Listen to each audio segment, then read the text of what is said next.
Hvala si Marija, dobro večer, evo nastavljamo sa vjeronaukom, evo možemo započeti molitvom. U ime Oca i Sina i Duha Svetoga, amen. Gospodine Isuse Kriste, ti si alfa i omega, ti si početak i kraj. Gospodine, ti si jednom došao da nas izbaviš od grijeha i ti si obećao da ćeš ponovno doći, da nas otkupiš, da nas spasiš. Ti si otvorio rajska vrata svojim smrću, uskrsnućem i užašašću nebesku slavu. Gospodine, daj da hodim tvojim putem. Daj da, Gospodine, vršimo tvoje zapovjedi, da vršimo tvoju volju, te prispijemo u kraljevstvo nebesko. Slava Otcu i Sinu i Duhu Svetomu, kako bijaše na početku, tako i sada i vazda i u vijeke vjekova. Amen. Sveti Mihael Arkanđele, moli za nas. Sveti Josipe, moli za nas. Marijo, pomoćnice kršćana, moli za nas. I Gospa Fatimska, moli za nas. U ime Oca i Sina i Duha Svetoga. Amen. Ok, evo nas. Uzmite svoje Biblije, Novi Zavjet, treba ćemo i Stari Zavjet, pa nadam se da ćete pratiti dok čitam riječ Božju. Jako je važno da imate riječ Božju sa sobom dok pratimo ovo sve. Započeli smo tumačenje knjige Otkrivenja. Tumačili smo prvo poglavlje, drugo poglavlje, još nešto malo iz drugog poglavlja, pa cijelo treće poglavlje. Zapravo, drugo i treće poglavlje imamo takozvani pismo sedmerim crkvama. Dakle, u prvom poglavlju knjige Otkrivenje Bog otkriva Ivanu nešto. Isus otkriva Ivanu jedno viđenje. Kao da je jedan veo je uklonjen. Dakle, zato mi kaže otkrivenje, evo, revelacio. Dakle, on vidi nešto što ljudske oči ne vide. On vidi duhovni svijet i Isus mu se objavljuje u slavi. I drugo, treće poglavlje vidimo kako Isus daje opomene i daje obećanje neke nagrade sedmerim crkvama. To su drevne crkve koji su ustanovljeni sa strane apostola. I kako idemo od crkve do crkve i opomene i pisma, vidimo kako je to aktualno ne samo za ono što je bilo, nego ono što se sad i događa. I zato dok ovo slušamo, ja vam dajem povijesne podatke različitih crkava, gradova gdje su ti ljudi kršćani živjeli, njihove kušnje, napasti koji su imali, dobre vrline koji su imali, međutim i izazove i teškoće koji su imali. I nemojte zaboraviti da sve ono što je tu napisano, izrečeno za pojedine crkve u ono vrijeme vrijedi i za tebe osobno, ali također za našu crkvu danas. Okay. Prošli tjedan sam imao jedan uvod u tim pismama i riješili smo, odnosno tumačio sam prva tri pisma. Dakle, Efezu, Smirnu i Pergami. Večeras ćemo odmah ući u sadržaj, imamo još 4 crkve, 4 pisma, pa evo, ovo će biti način kako ćemo to raditi. Ja ću prvo pročitati cijelo pismo, odnosno nekoliko tih redaka koji se tiče za tu pojedinu crkvu i pismo i onda ćemo ići sustavno, ok, nešto povijesno o tom mjestu, kako se Isus objavljuje, njegov identitet, njegova opomena koje daje, odnosno on pohvali tu crkvu obično, on nam daje opomenu, on nam daje neku terapiju, neke savjete i onda nam daje, obećaje neku nagradu. Evo, to će biti taj način pa ćemo, evo, krenuti odmah. Prva crkva koju ćemo objaviti večeras je crkvi u Tijatiri. Crkva u Tijatiri. To je druga glava knjige Otkrivenje od 18. do 29. redka. Evo, poslušajmo. I anđelu crkve u Tijatiri napiši. Ovo govori Sin Božji, onaj koga su oči kao plamen ognjeni, a noge mu nalik na mjed uglađenu. Znam tvoja djela, tvoju ljubav i vjeru i služenje i postojanost i tvoja posljednja djela obilatija od prvašnjih. Ali imam protiv tebe, puštaš ženu Izabelu, koja se pravi proročicom da uči i zavodi moje sluge, te se bludu podaju i blaguju od mesa žrtvovana idolima. Dadoh joj vremena za obraćenje, ali ona neće da se obrati od bludnosti svoje. Evo, bacam je na postelju, a bludne drugare njene u veliku nevolju, ako se ne odvrate od njeznih djela. I djecu ću joj smrću pobiti. I znače sve crkve, ja sam onaj koji istražuje bubrege i srca i daću vam svakomu po djelima. Vama pak velim, vama drugimi u Tijatiri koji ne drže ovog nauka te ne upoznaše takozvanih dubina sotonski. Ne stavljam na vas drugoga bremena nego što imate. Čvrsto držite dok ne dođem. Pobjedniku, onomu što do kraja bude vršio moja djela, daću vlast nad narodima i vladat će njima palicom gvozdenom. Kao posude glineno satirati ih, kao što i ja to primih od oca svoga i daću mu zvijezdu danicu. Tko ima uho, nek posluša što duh govori crkvama. Okay. Ono što ste odmah primijetili, ovo je najduže pismo. Najduže pismo. I zanimljivo, ovo je najduže pismo, a crkva u Tijatiri je bila glupo mi je to reći, ali istina, najmanja, rekao po nekim ljudskim kriterijima, najnevažnija. Jedna mala zajednica. Efez i Filadelfija i Laodiceja, to su bile Smirna, to su ogromne crkve bile. Ova je bila najmanja. I zanimljivo što Isus njima daje najduže pismo. Okay. Odmah u startu ću reći. To znači, evo, pada mi na pamet kad je Samuel trebao pomazati jednog sina od Išaja. I Išaj je sakrio Davida, je bio najmanji, a postrojio sve ove sinove koji su bili krošni momci, onako visoki, i Samuel kaže, ne, Jahve, ne, daj mi onog drugog. I najmlađi, bio žgoljav, mršav, jadan, najmlađi, i njega pomazaj. Dakle, ono što je veliko u ljudskim očima ne mora biti veliko u Božjim očima. Dakle, Isus njima najviše posvećuje, a bili su najneznatniji, najmanji, sa najmanjim utjecajem. Okay? Ovo mogu svesti na osobnoj razini zato što ima ljudi koji se osjećaju ko ništa, ko da su, anonimni. Bogu nisi anoniman, on ima tebe u svom srcu. Baš mi je lijepo što crkva u Tijatiri je dobila najduže pismo. Okay. Dakle, taj gradić, mjesto, Tijatira, bio je to trgovački grad. I inače, zaboravio sam reći da ako gledaš kartu gdje se ti gradovi nalaze, od Efesa sve do Laodiceje, do zadnje, to je zapravo jedan krug, ide se u smjeru kazaljke i jako su blizu jedni drugima, sve u krugu 150 km. I izgleda je to bio jedna poštanska ruta. Okay? To znači jedna glavna cesta je prolazila kroz sva ta mjesta. Neka mjesta su bili važnija što se tiče komercijale, bankarstva ili neke industrije što su imali ono vrijeme ili vojarne, ali u Tijatiri ništa posebno, osim što je ta cesta prolazila. Imali su zapravo jednu malu vojarnu rimsku i izgleda da su kršćani tamo nisu bili toliko progonjeni izravno. Dakle, niko njih nije proganjao samo zato što su kršćani. Međutim, tamo također nije bilo neko pogansko središte nekih velikih hramova, bogova nekih. Dakle, meni se čini da ta Tijatira je bila kao neko mjesto gdje čak i vjera nije bila toliko izražena.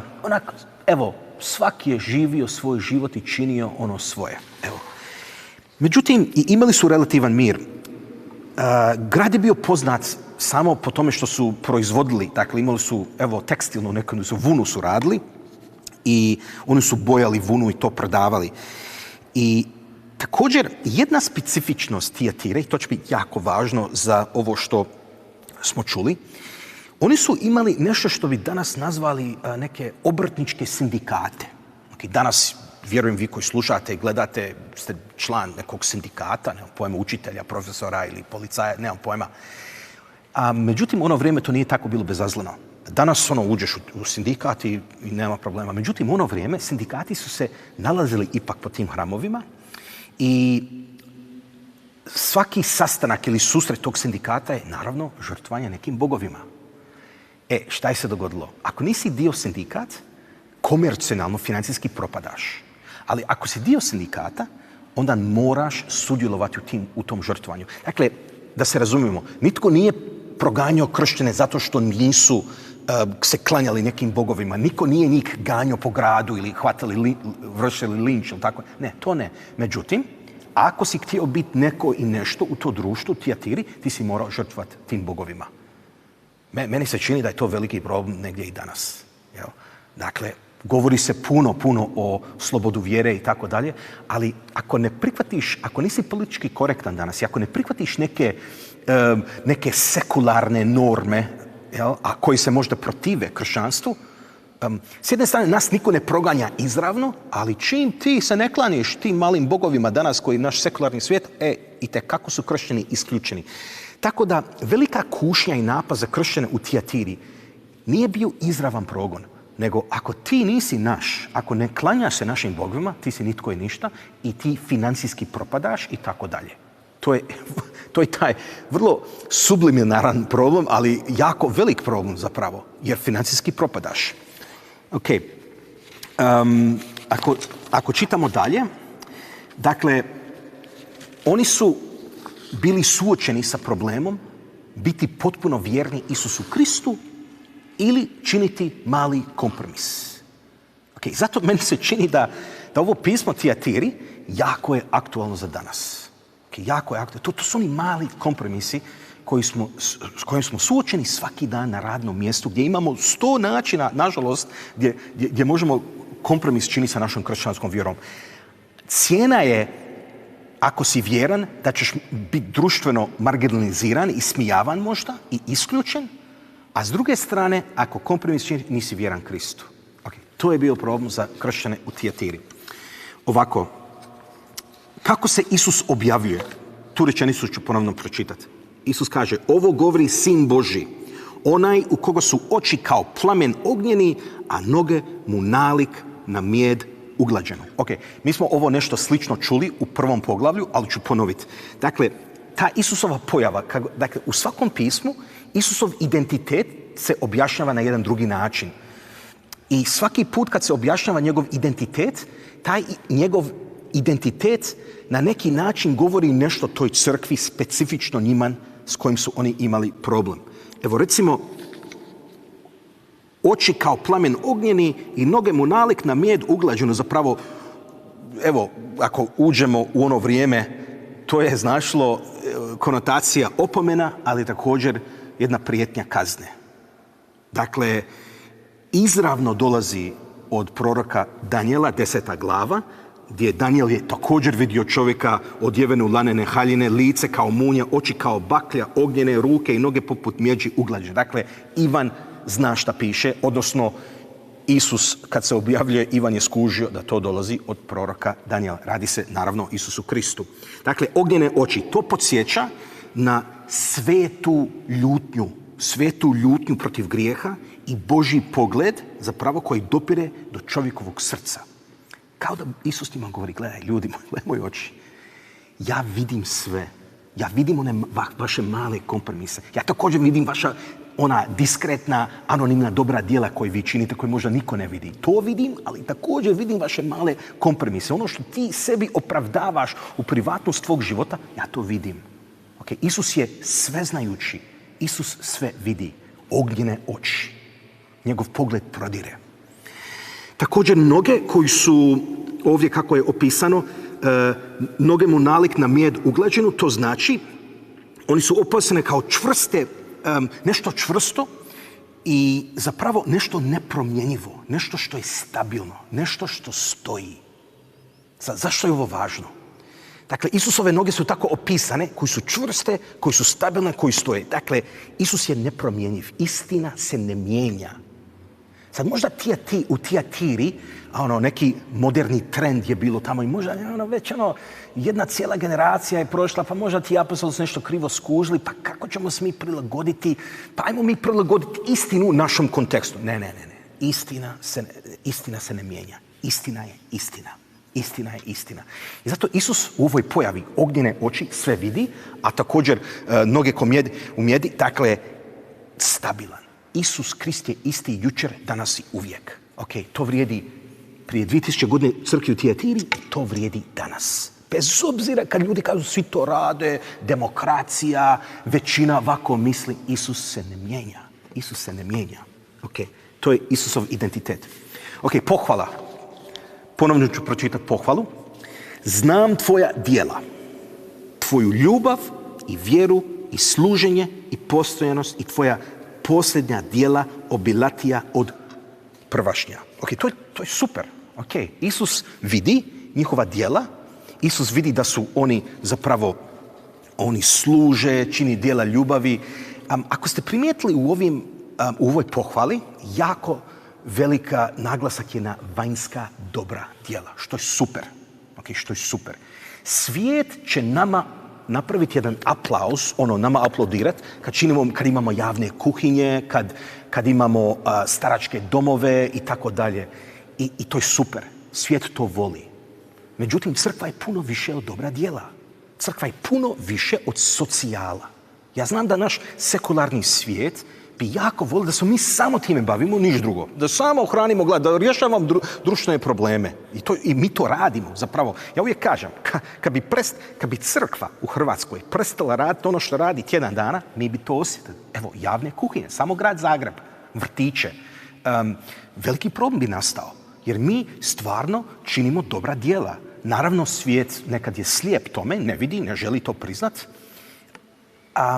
U ovoj pohvali Isus kaže, ok, vidim vaša dobra djela, super. Zato sad dolazi opomena. Ok, slušaj.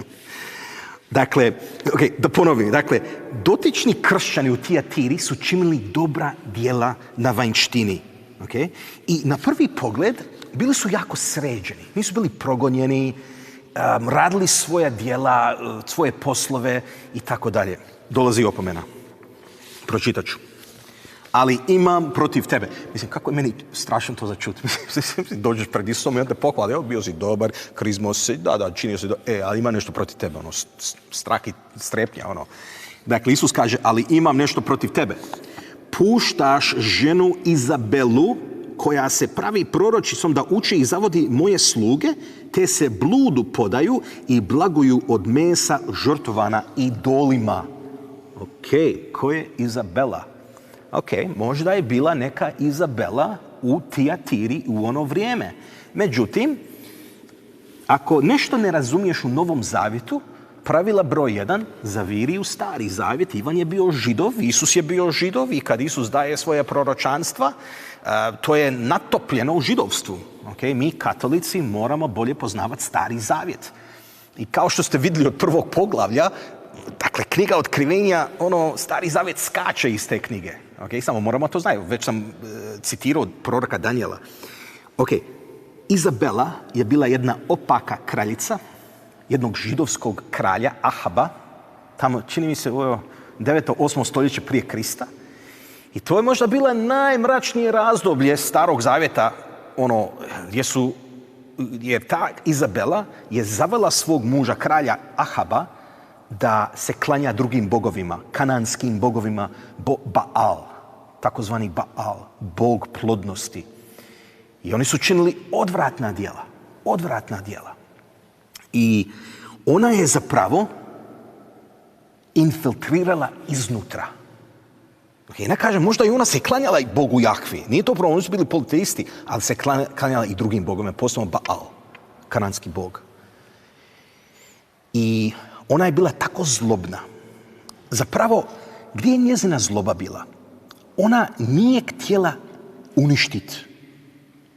Evo, recimo u Tijatiru, ona nije htjela uništiti ta crkvu, nego ona je htjela iznutra izmijeniti crkvu, da crkva ne bude ono što ona jest, ono što je Krist htio. I Izabela, kad gledamo Stari Zavjet, ona je došla skroz do kralja. I ona je zapravo utjecala na kralja. Došla je do vrha. I ubijala je pravovjerne proroke. Dakle, ona je vršila loš utjecaj na kralja Ahaba, a kako znamo, Dalmatinci kažu, glava smrdi od ribe. Ne, riba smrdi od glave. Oprosti, riba smrdi od glave. Oprostite. Ok, dakle, to je jedan duh, ja bih rekao, koje ne ide za tim da se uništi potpuno crkvu, nego da je izopači iznutra. I zapravo da mi oblikujemo, ona je htjela oblikovati Jahvinu vjeru u Jahvu, po kriterijima i mjerilama njezinim. Evo. I kad Isus opominje crkvu u Tijatiri za tu Izabelu, zapravo upravo to, mijenjanje crkve po kriterijima ovoga svijeta, što je tako velika napast jedna. Dakle, duh Izabele je vodio neke kršćane da se odriče svoje vjere, ne da se potpuno odriče vjere, nego da sudjeluje u poganskim obredima. I neka vrsta sinkretizam. I kad čitamo dalje, evo u knjigu Kraljeva vidimo da je ona nagovorila svog muža da ubije jednog nevinog čovjeka radi neke njive koju on nije htio dati kralju. Vidimo kako je zavela svog muža da se klanja tom lažnom bogu koji je uključio zapravo seksualne neke obrede, blud i tako dalje. Dakle, to je ono što Isus čini. Dakle, meni se čini da kršćani u Tijatiri su stvarno činili dobra djela, ali su stvarno isto griješili. I bludno i idolatrija. To ne ide zajedno.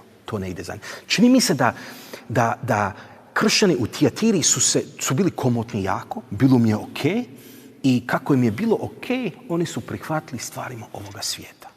A vidite kako je to danas aktualno. Uglavnom, ako želite još čitati o njoj, evo, 1., 2. Kraljeva, posebno 16., 19. glava iz 1. Kraljeve i 9. glava iz 2. Kraljeve. Ilija je imao probleme s njom, ona je čak htjela ubiti. Ilija je se tako bojao nje da je on bježao u pustinji. Uglavnom, to je druga priča. Okay. Isusov savjet kaže: dadoh joj vremena za obraćenje, ali ona neće da se obrati od bludnosti svoje. Evo, bacam je na postolju, a bludne drugare njene u veliku nevolju ako se ne odvrate od njezinih djela. I djecu će joj smrću pobiti. I znaće sve crkve, ja sam onaj koji istražuje bubrege i srca i daću vam svakome po djelima. Vama pak velim, vama drugim u Tijatiri, koji ne drže ovog nauka, te ne spoznaše takozvani dubina sotonski, ne stavljam na vas drugog bremena nego što imate, čvrsto držite dok ne dođem. Okay. Ovdje se spominje nekoliko stvari. Prvo, dubina sotonski, to je baš ono okultna djela. To je u ono vrijeme čak horoskop, magija, okultizam, astrologija. Nažalost, toga ima danas u Hrvatskoj. Dakle, nisu se još uvijek toga riješili. Ako neko ovo gleda, ako neko zadržava od horoskopa, do svih tih stvari, morate se toga odreći, morate to ispoviditi. To je zlo, to dolazi od Sotone. To su okultna djela. Otvarate vrata đavlu da uđe, taj duh da uđe. Dakle, to su takozvane, evo, dubina sotonski. Okay, to su mračne sile. I katekizam katoličke crkve vrlo jasno o tome govori da je to nespojivo sa kršćanstvom. Ja ne mogu vjerovati nekad kad čujem u razgovoru s ljudima, posebno nekad po našim selima, to znači je štovanje Svetog Ante, Gospu, blagdane, idemo na misi, blagoslov hrane, blagoslov obitelji, i bam. Tarot, karte, reiki, bioenergija, čitanje iz dlana, horoskop, astrologija.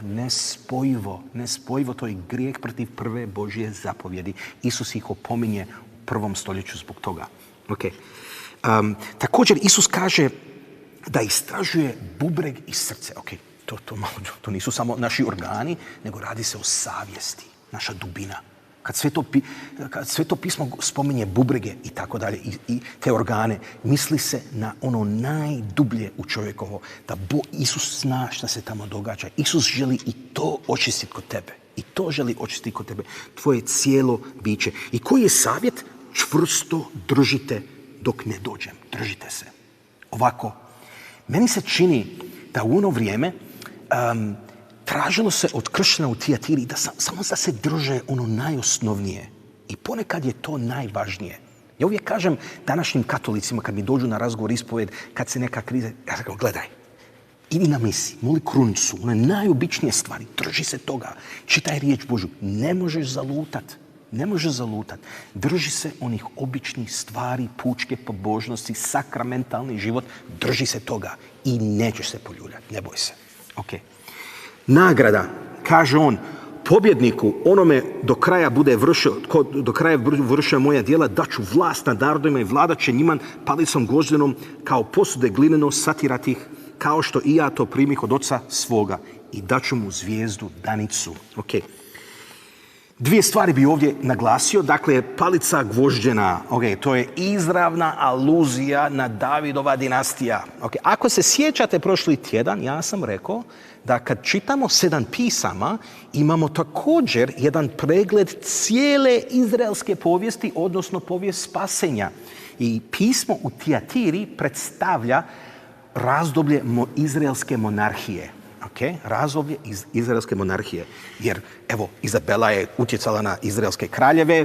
Ovdje se spominje palica gvožđena koja inače se spominje na više mjesta, simbol autoriteta, kraljevanje. To vidimo Psalam 2, 8 i 9, Postanak 49 i 10 i brojeva 24, 17. Dakle, mi ćemo kraljevati sa Kristom. Okay? To je jako važno. To je ogromno dostojanstvo. Ne samo da će nas Isus onak oprostiti, onak, evo, opraštam vam i tako dalje, ne, nego ćemo mi s njim kraljevati. Okay? Imamo autoritet, snagom krštenja, snagom svete krizme, mi već imamo to, ali u nebo ćemo mi s njim kraljevati. To je ogromno, ogromno dostojanstvo. Ogromno dostojanstvo. Okay. I on kaže na kraju, i daću vam zvijezdu danicu. Okay, šta je zvijezda danica? Prvo, Isus, zanimljivo, uzima čak poganske simbole i tako reći, kako bi taj kršćanski narod koji su bili pogani bolje razumjeli, šta je značila ta zvijezda danica poganima? Prvo, to je bilo simbol pobjede i za nas kršćane simbol uskrsnuće. Okay, to je ona prva rana zvijezda koja se pojavi rano ujutru. I zapravo simbol pobjedo na tamnim silima. Okay, zato na svetu uskrsnu noć, kad je crkva sva mračna, mi palimo svijeću. To je simbol našeg uskrsnuća. U biti, kad Isus kaže daću vam zvijezdu danicu, on kaže vi ćete uskrsnuti sa mnom. Ali na drugim mjestima zvijezda danica se spominje kao sam Isus. Kasnije u knjigu Otkrivenje 22.16 mi čitamo. Kaže, ja, Isus, poslah anđele svoga, posvjedočiti ovo po crkvama, ja sam korijen izdanak Davidov, sjajna zvijezda danica. Koja je nagrada? Isusa. Dobit ćeš Isusa. Okay? Dakle, super nagrada. Najbolja nagrada. Ok, idemo dalje. Crkvi u Sardu. Okay? Prelazimo sad u treće poglavlje. Treća glava, 1 do 6. Evo, poslušajmo sada ovo pismo. Malo kraće od Tijatire. Slušajte. I anđelu crkve u Sardu napiši, ovo govori onaj koji ima 7 duhova Božji i 7 zvijezda. Znam tvoja djela. Imaš ime da živiš, a mrtav si. Budan budi i utvrdi ostatak koji tek što ne umre. Doista ne nađoh da su ti djela pred Bogom mojim savršena. Spomeni se dakle, kako si primio riječ i poslušao, tako je i čuvaj i obrati se. Ne budeš li dakle budan, doći ću kao tat, a nećeš znati u koji ću čas doći na te. Ali imaš u Sardu nekolicino imena što ne okaljaše haljine svoje. Oni će hoditi sa mnom u bijelini jer su dostojni. Tako će pobjednik biti odjeven u bijele haljine i neću izbrisati imena njegova iz knjige života i priznaću ime njegovo pred Ocem svojim i anđelima njegovim. Tko ima uho, nek posluša što duh govori crkvama. Ok. Sarda. To je primjer jednog grada, zapravo vrlo zanimljiv, koji je imao vrlo slavnu prošlost i pao je na ništa. Evo, nekako me podsjeća kad ideš dolje do Splita i siđeš s autoputa, spuštaš se, onda tamo siđeš na Solin i one ruševine Solin. I stvarno, to je bio grad. Okay, sad je tamo grad Solin novi, ali taj stari grad jedno vrijeme nestao je. To je grad, Sarda je bio grad koji je bio slavan i pao je na najnižoj razini. Okay? I zapravo on je 2 put razoren do temelja. Okay? Osvojen od osvajača, ratnika, neki su napadali, 2 put je on pao. Okay. Šta još znamo za to? Evo, kad je Sarda pala, zašto je ovo zanimljivo? Taj grad je oba 2 puta pao na isti način. Ti branitelji ili branitelji grada, vojnici su jednostavno zaspali i oba 2 puta grad je okupiran prepadom. Okay? Jedan blic napad i bum, pali su. Oba 2 puta na isti način. Okay? I zato, ako ste primijetili, Isus često spominje bdite, budni, budite, pazite. Okay? Dakle, Isus čak uzima u obzir povijesne okolnosti kad piše jednom gradu, odnosno kad šalje ovo pismo. Okay. Isusov identitet. Ovo govori onaj koji ima 7 duhova Božji i 7 zvijezda. To smo već čuli, ali ću ponoviti. 7 duhova je, to je sinonim za Duh Sveti. Zašto? Jer Duh Sveti to je duh sa sedmorostrukim darovima. Dakle, jedan Duh Sveti koji dijeli 7 darova. Okay? Dakle, Duh Sveti, dakle, Isus i Duh Sveti, dakle, to je Bog. Okay? I drugo, onaj koji ima 7 duhova i 7 zvijezda. Okay? 7 zvijezda je simbol za crkve. Zvijezda je simbol crkve. I šta je? Zašto je ovo važno? U ovom identitetu, kako Isus objašnjava, Isus daje njima na znanje, ja sam onaj koji vas uzdržava, ja sam onaj koji vam šalje Duha Svetoga, ja sam onaj koji vas drži. Ne boj se. Ja znam šta se događa. Ja računam na vas.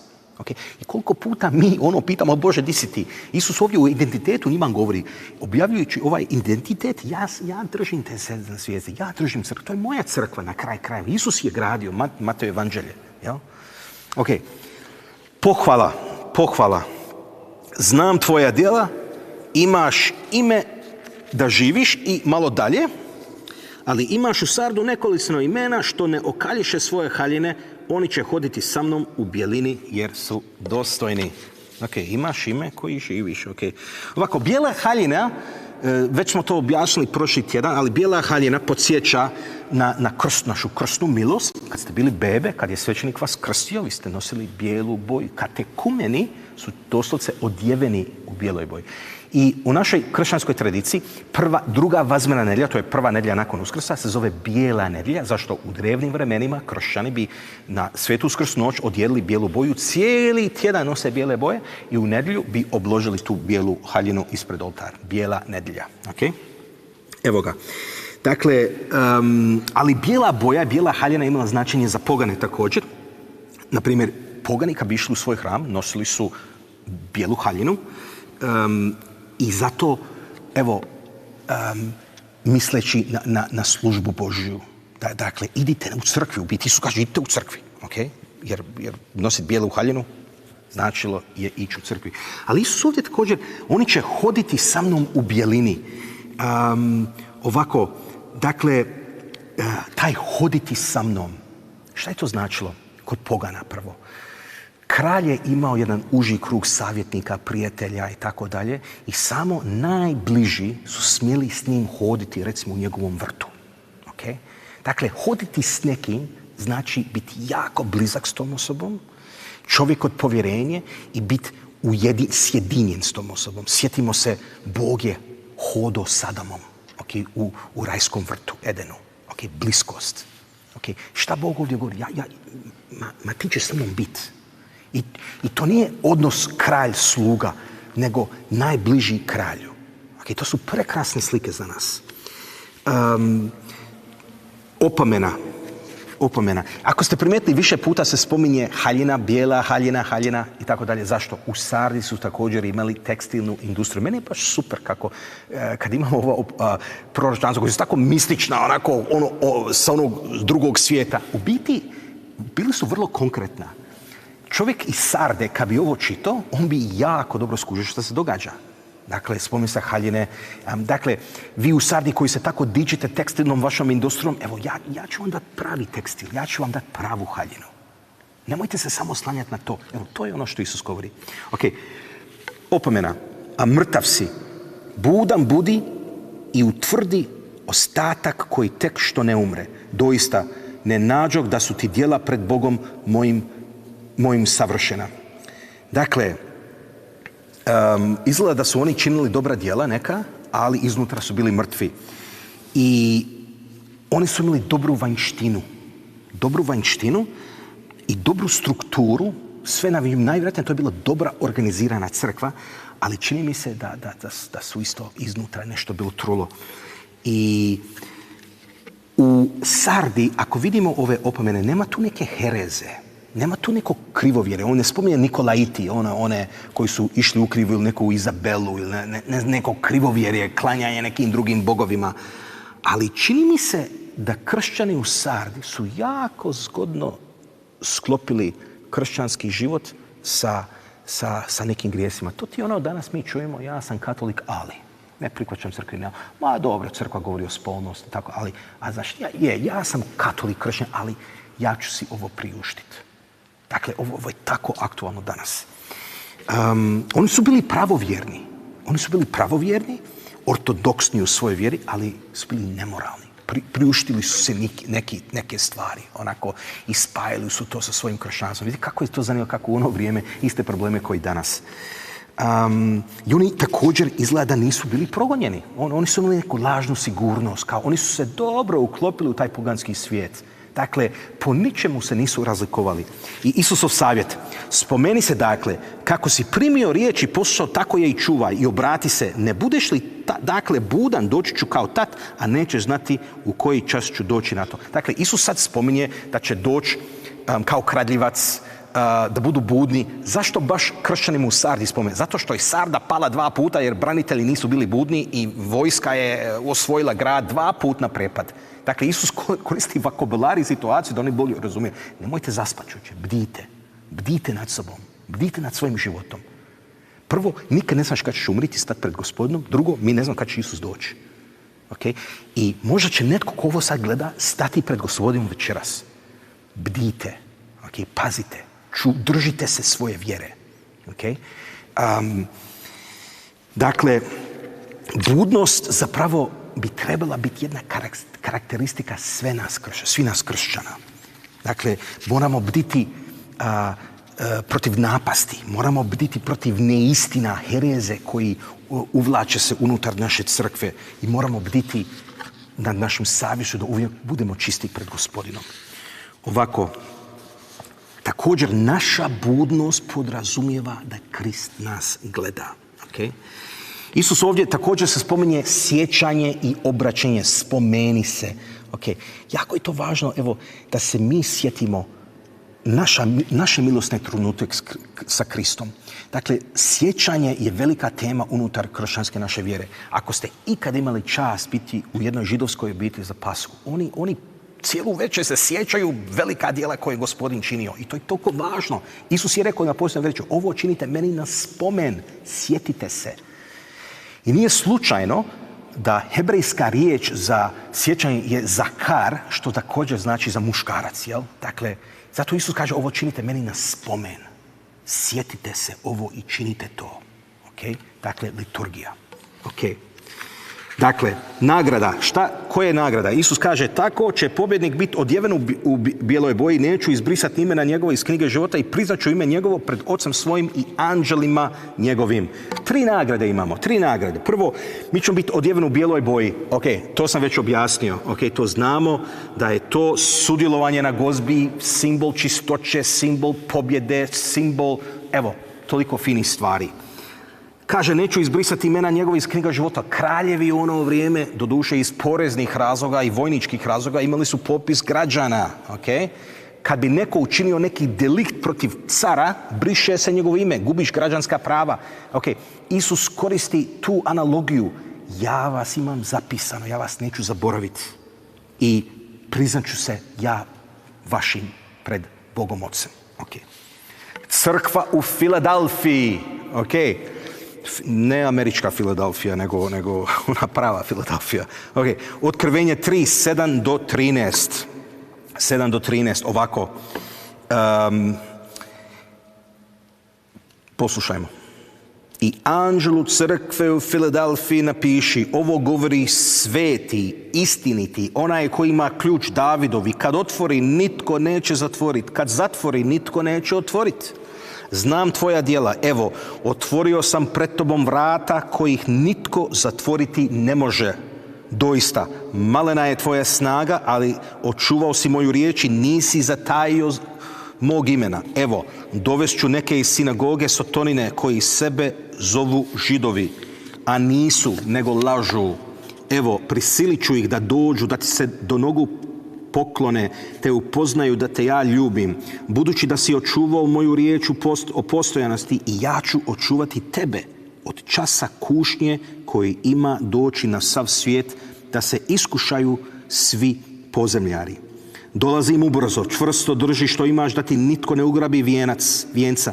Pobjednika ću postaviti stupom u hramu Boga moga i odande on više neće izići i napisat ću na njemu ime Boga svoga i ime grada Boga svoga, Novog Jeruzalema koji siđe s neba od Boga mojega i ime moje novo. Tko ima uho, nek posluša što Duh govori crkvama. Wow, mistični govor. Ok. Filadelfija. Šta znamo o Filadelfiji? Ovo je bilo zapravo najmlađi grad. Novi grad, kao Novi Zagreb ili Velika Gorica, nisu to stari gradovi, mlađi. Evo, Filadelfija je bio najmlađi grad i zanimljivo to bilo središte grčke kulture i grčkog jezika. Okay? Grčke kulture i grčkog jezika.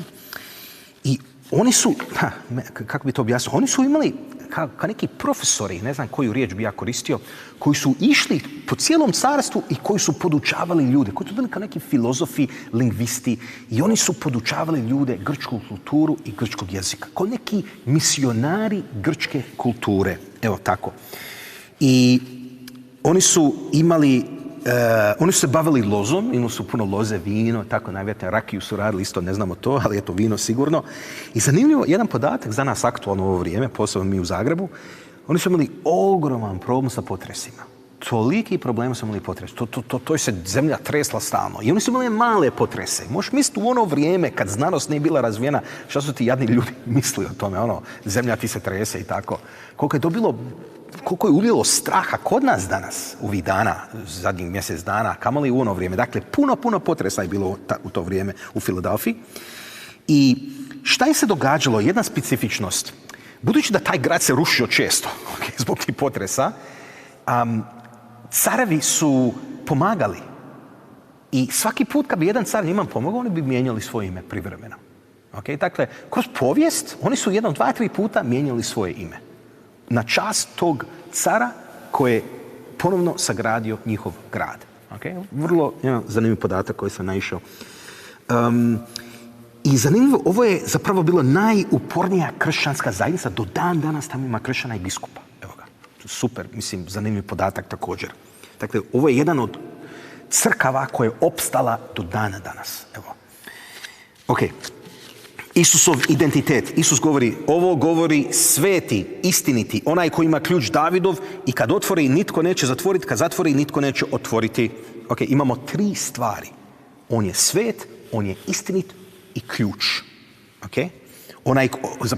Onaj koji ima ključ. Ok? Svet.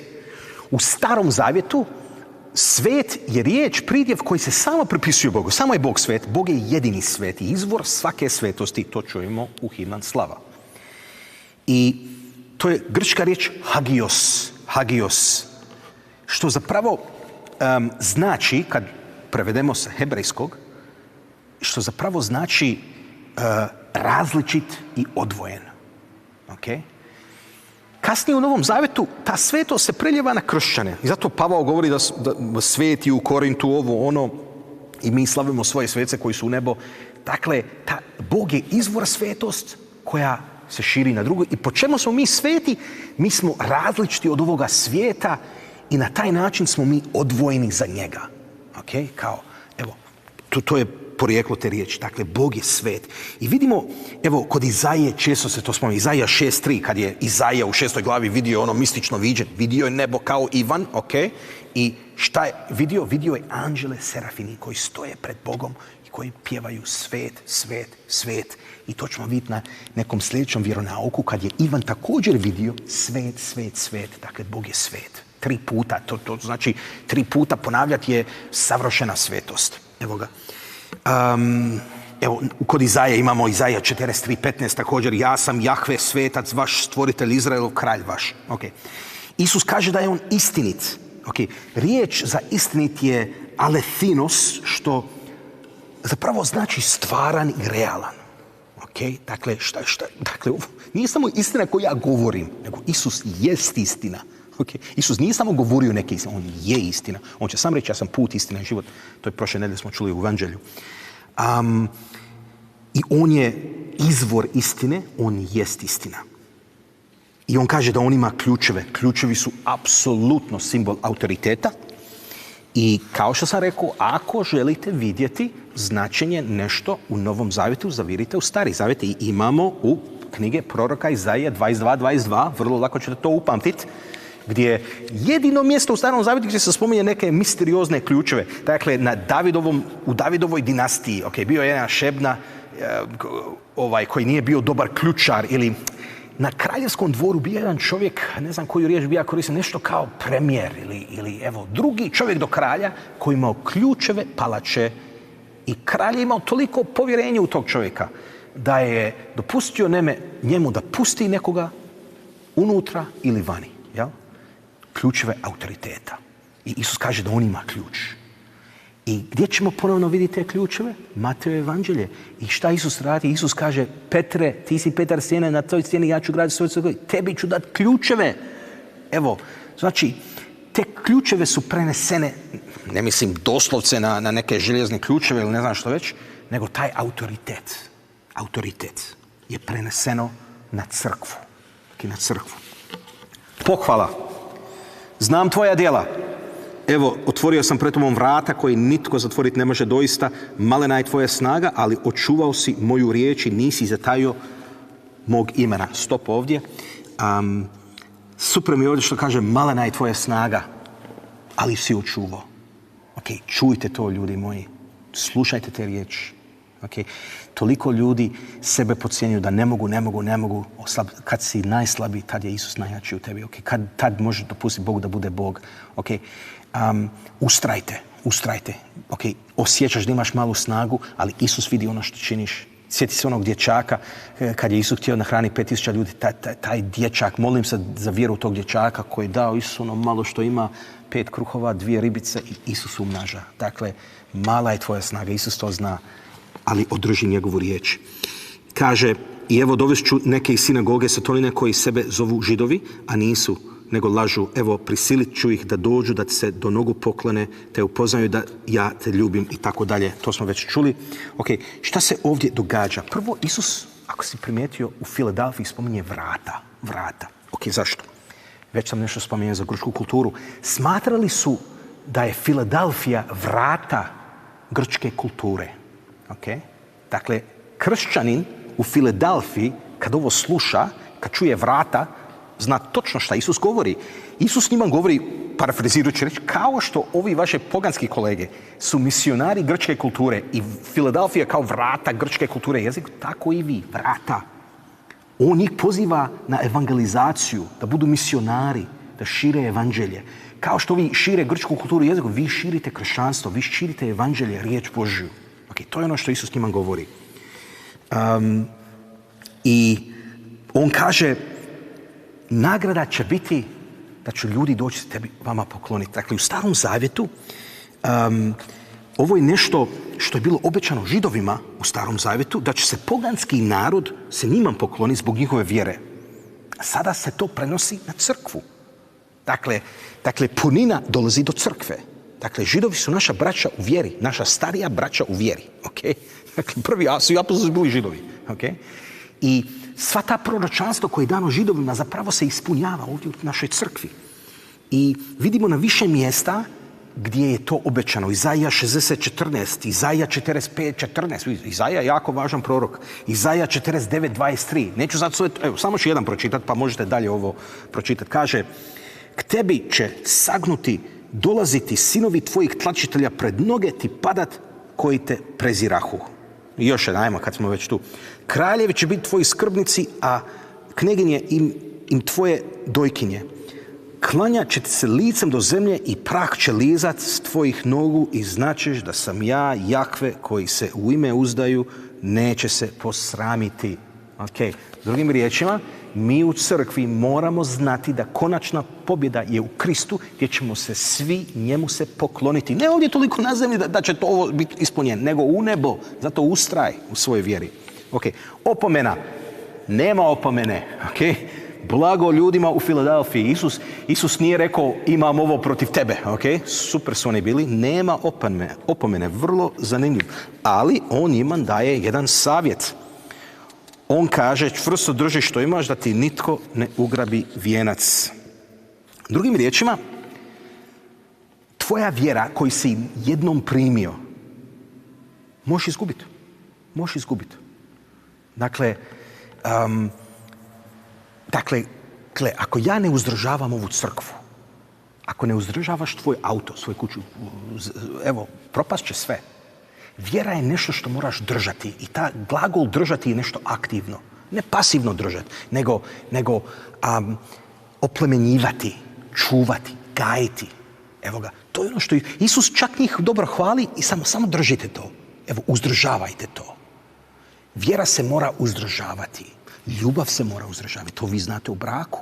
Dakle, morate gajiti ljubav, morate, evo koji neka biljka, morate otkopavati, obrezivati, morate zalijevati i tako dalje. Evo, tako, zato Isus njima govori, držite do svoje vjere, ok? Uzgajajte svoju vjeru, ok? I nagrada. Isus kaže, pobjednika ću postaviti stupom u hramu Boga moga i on više neće izići i napisat ću na njemu ime Boga svoga i ime grada Boga svoga, Novog Jeruzalema koji siđe s neba od Boga mojega i ime moje novo. Ok. Stup i hram, ime na stup, ok, to čista aluzija na poganstvo. A meni je super, neki danas kao ona crkva je uzela ovo, onaj obelisk tamo u Rimu i tako. Pa ja ne znam, ti ljudi danas, ja ne mogu vjerovati u prvoj crkvi, oni su bili tako otvoreni da uzmu ono što je dobro istinito kod pogana i samo bi pokrstili.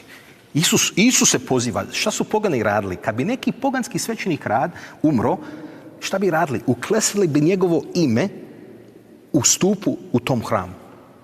I Isus to govori zato što je to jezik što su ljudi tada razumjeli.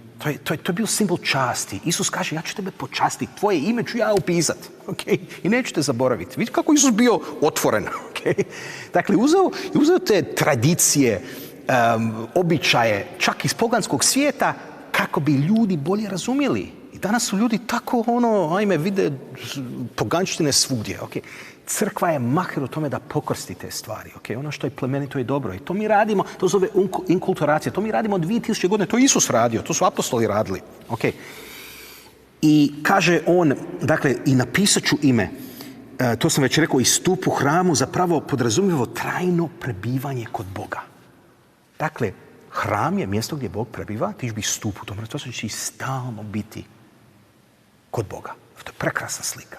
To je prekrasna slika. Ok. Zadnja crkva. Ok. Toliko podataka imam u glavi, ajme meni.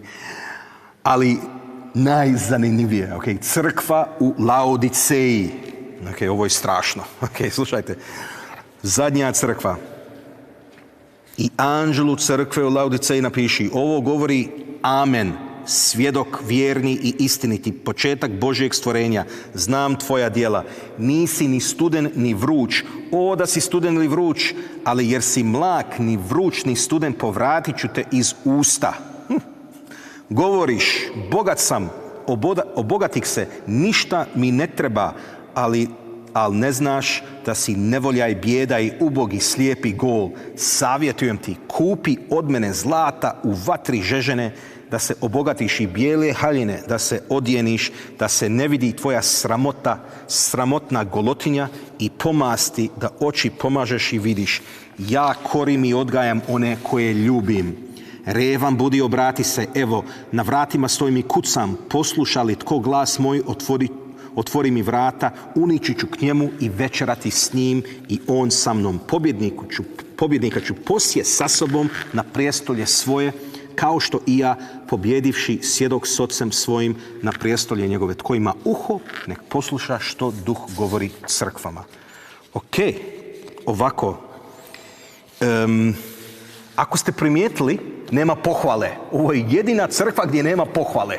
Ok, samo negativa. Izgleda ovi u Laodiceji su stvarno zabrazdili.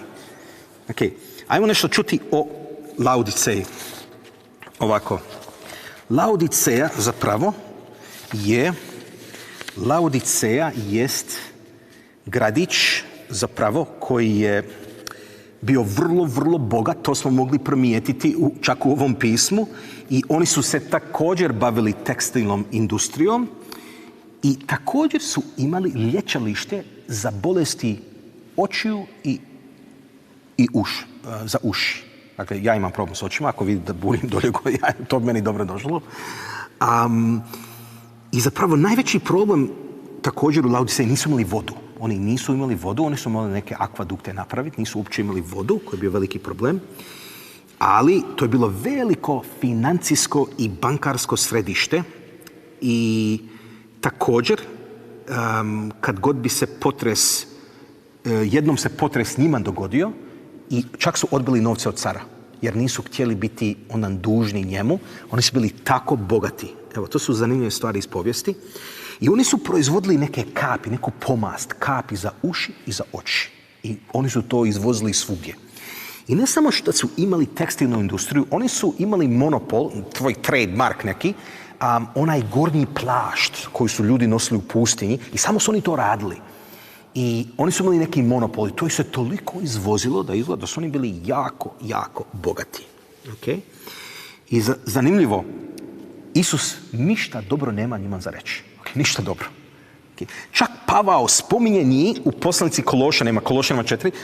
Samo da imamo ideju. Pogledaj šta Pavao je osnovao ovu crkvu i piše poslanicu u Koloseji. Kaže ovako: kad se ova poslanica pročita kod vas, pobrinite se da se pročita i u Laudicejskoj crkvi i vi da pročitate onu iz Laudiceje.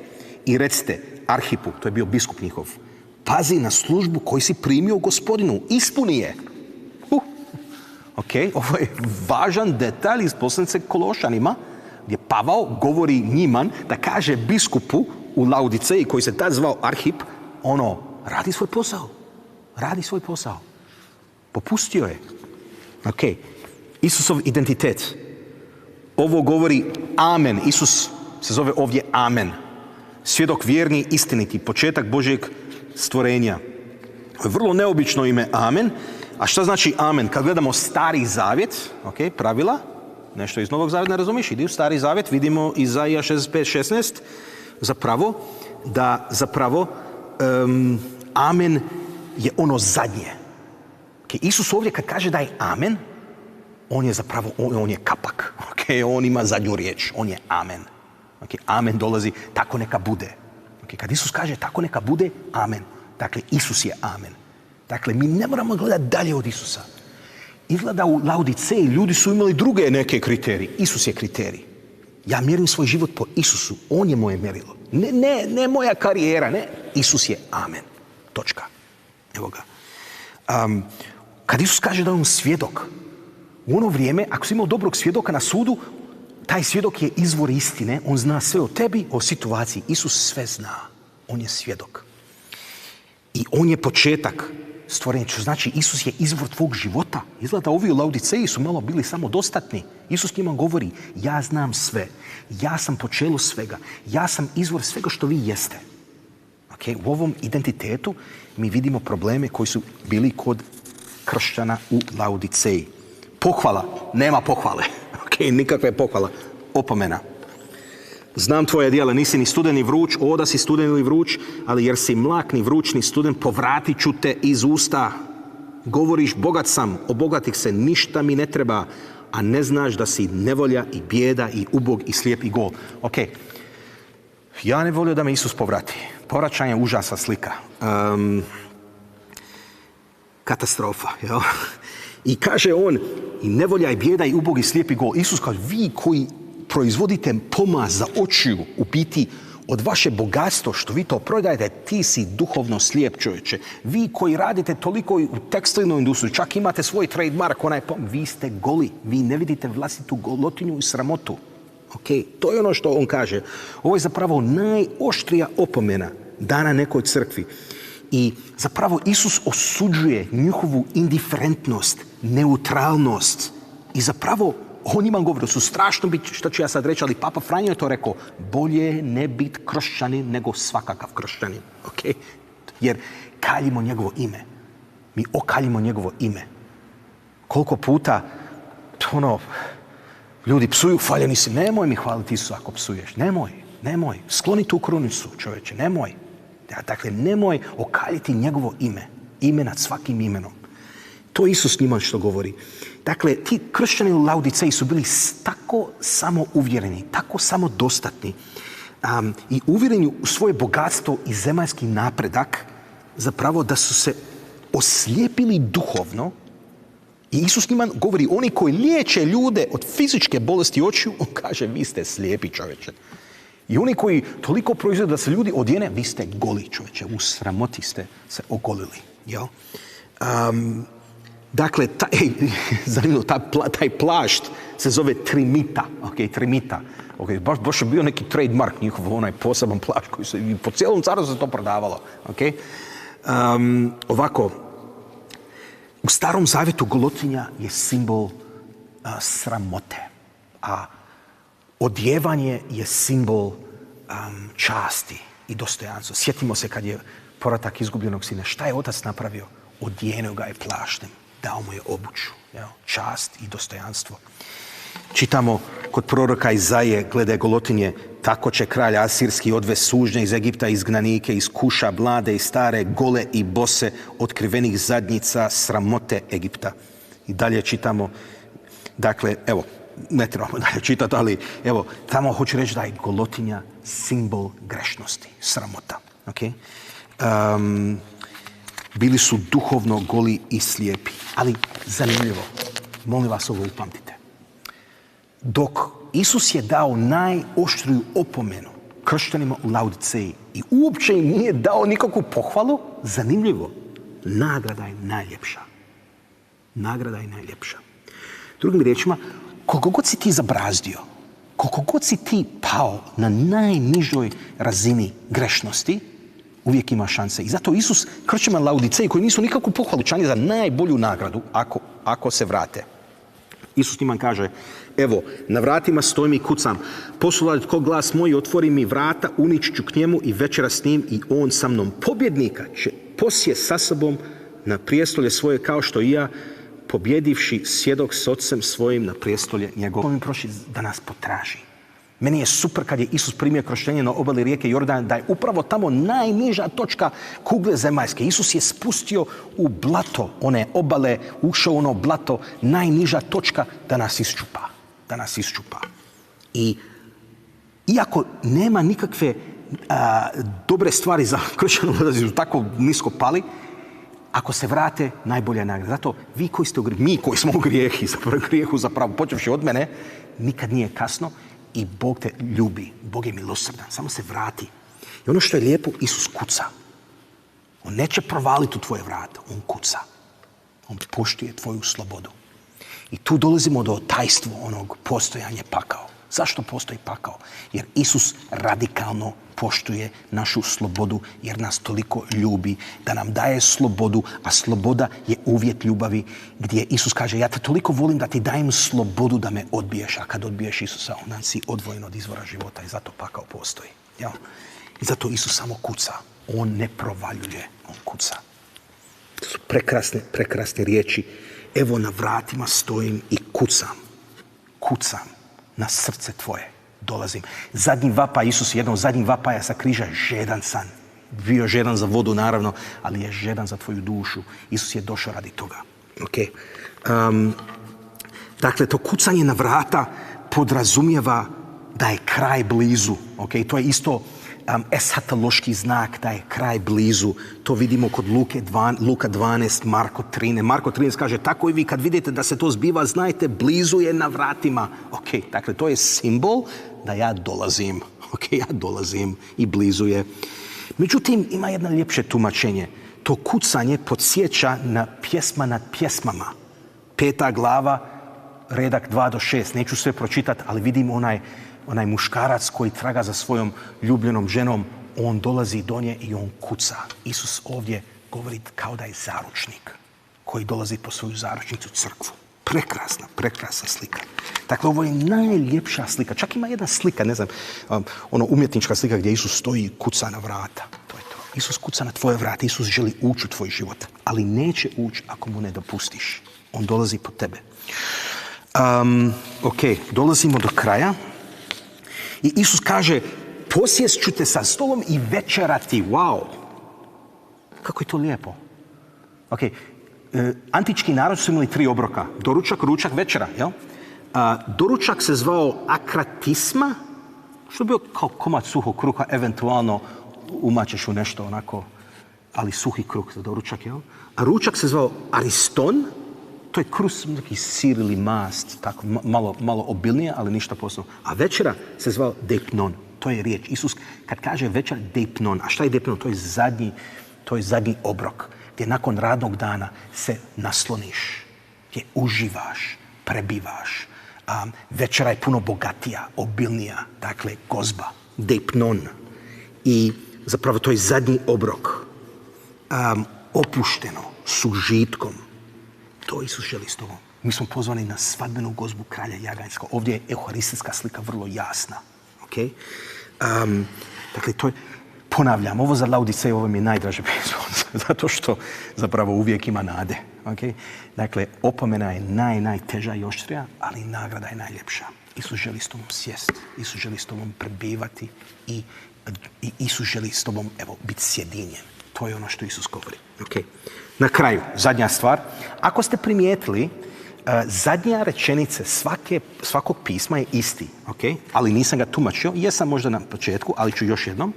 I s tim ćemo zaključiti. Isus uvijek zaključi svako pismo ovako. Tko ima uho, neka posluša što Duh govori crkvama. Okay. Što se krije u toj jednoj rečenici i s tim ćemo zaključiti. Ovaj usklik zapravo je isti za sve crkve i on samo znači da sve što smo čitali je usmjereno ne samo za tu crkvu prije 2000 godine, nego za tebe. Okay, zašto? Zato tko ima uho, ne posluša što Duh govori crkvama. Ovo je živa riječ Božja koja progovara nam i danas. Okay, ti koji imaš uho, slušaj šta ti Duh govori. Okay? I sve ove opomene, savjete i obećanje za nagrade zapravo su za njih u ono vrijeme, za našu crkvu danas i za tebe. Okay? Bog vas ljubi. Hvala vam lijepa. Bogu hvala. Nastavit ćemo. Sigurno ću imati također Otkrivenja 4 i 5. I onda ćemo malo preskočiti Otkrivenja 12 i 13. To je ono mistično viđenje, Mihael, zmaj i tako dalje, spominje se 666 i tako dalje, svi će imati znamen i tako dalje. I onda ćemo preskočiti tamo 19. 22. glava. Dakle, imat ćemo neke skokove, okay? Ne možemo sve, ali sljedeći puta bi trebali imati Otkrivenje 4 i 5. Okay? Neka mistična viđenja, jako važno za nas katolike. Vidit ćete. Okay? Čitajte to prije vremena da možete biti pripremni. Pomolimo se. U ime Oca i Sina i Duha Svetoga. Amen. Gospodine Isuse Kriste, ti koji si svjedok, istiniti svjedok, ti si amen. Gospodine, ja želim usmjeriti moj život prema tebi, jer ti si prvi i posljednji. Gospodine Isuse Kriste, ti koji imaš ognjene oči, koji vidiš sve, prodireš moje srce, moju savjest. Želim živjeti po tvom naumu, čuvaj me ovu noć, čuvaj nas ovu noć, Gospodine, izli obilje svoga duha, da možemo živjeti po tvojoj riječi, prihvatiti tebe kao spasitelja, otkupitelja i Gospodina našega i da vršimo tvoju volju u svakodnevnom životu. Slava Otcu i Sinu i Duhu Svetomu, kako bijaše na početku, tako i sada i vazdaju vijeke vjekova. Amen. Oca i Sina i Duha Svetoga. Amen. Bog vas blagoslovio, vidimo se.